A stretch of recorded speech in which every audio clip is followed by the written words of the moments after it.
year 11. I'm going to do the last one now from exercise 211. It's difficult, and we'll rip into it and see how we go. So the two equations are x squared plus y squared equals 1. We'll call that equation number 1. And the next one is 5x plus 12y plus 13 equals 0. We'll call that equation number 2.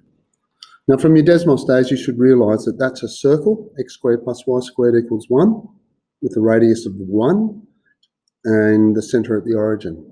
And the other equation is a straight line. It's a difficult straight line because there's coefficients of there, but we should be able to do this. It'll just require some good or hard arithmetic. So let's rearrange equation number 2.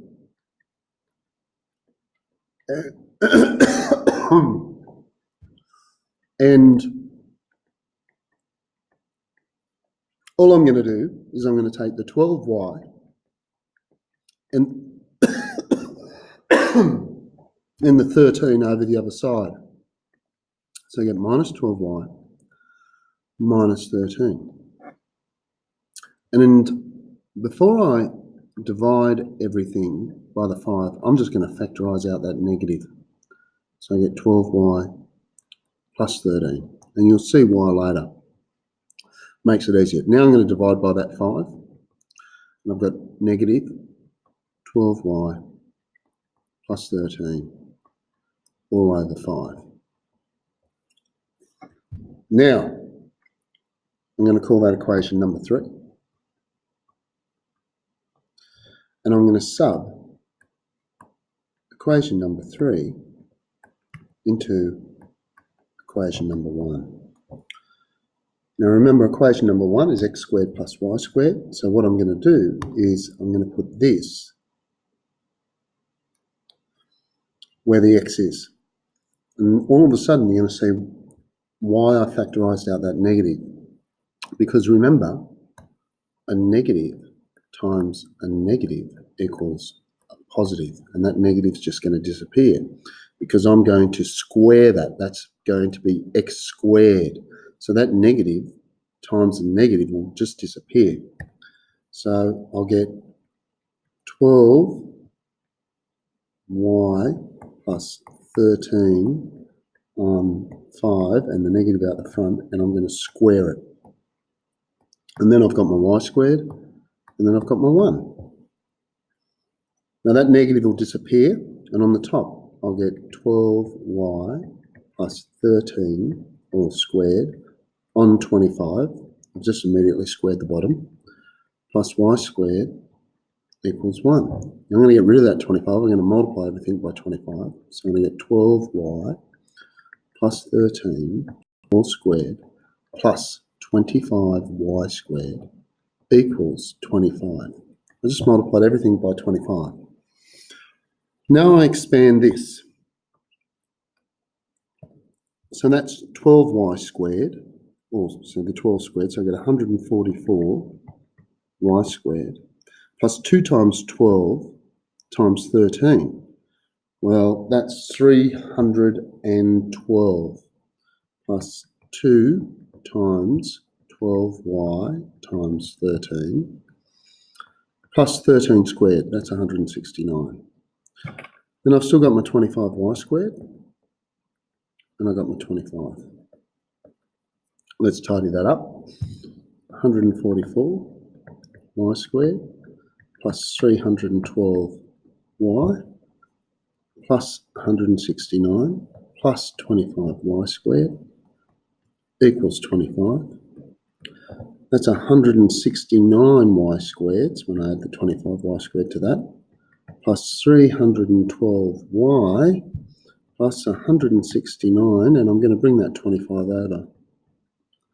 And now I've got a quadratic equation, 169y squared plus 312y plus 144 equals 0.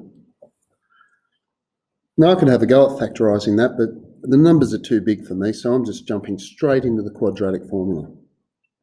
And here I go. So y equals negative b, negative 312, plus or minus the square root of b squared, 312 squared, minus 4 times 169 times 144, all over 2 times 169. Well, minus 312 plus or minus the square root. I'll just do that on my calculator. And wow, look at that. It's 0. And 2 times 169, let's do that on my calculator. 2 times 169, 338. And minus 312 on 338 becomes minus 12 on 13. So now I've got my y equals minus 12 on 13. I'm going to sub that into number 3. So sub into equation number 3, and I'll get x equals negative, what was it? 12y plus 13 on 5. 12 times negative 12 on 13, what was it? Plus 5? Plus 13 on 5. Plus 13 all over 5. Alright, so I'm going to do that on my calculator. 12 times negative 12 divided by 13 plus 13 equals, divided by 5 equals, and I get minus 5 on 13. Now, I subbed into 3, which I got from 2, so I'm going to check.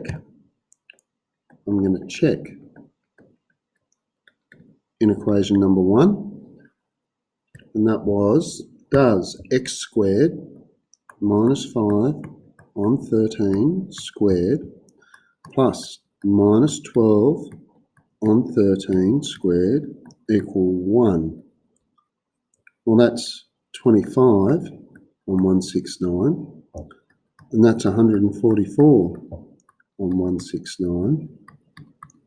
1, yes, it equals 1. Wow. Well, no, not that hard. It was just numbers and it required the quadratic formula. But what was it? Well, it was a circle with a radius of 1. And at negative 5 on 13, which is about a half. So remember the x value was negative 5 on 13. So about there. And negative 12 on 13 is almost 1, so it's right up there. And this is a line. And what sort of line was it when we got it as y equals, or if we got it as y equals, would be negative. It would have been y equals negative 5 on 12x. It should be a straight line. It should be going down. That's going up. Negative 5 on 12. Oh, silly me. Negative 12 on 12 is down here. Yes, see. So there we go. And it's a negative line, and it touches it once.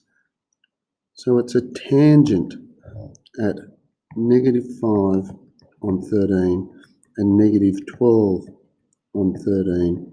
It's a tangent. There's only one solution. It touches it once. So that's question 20. I hope you got the other ones on your own, and I hope you are ready to go on next lesson.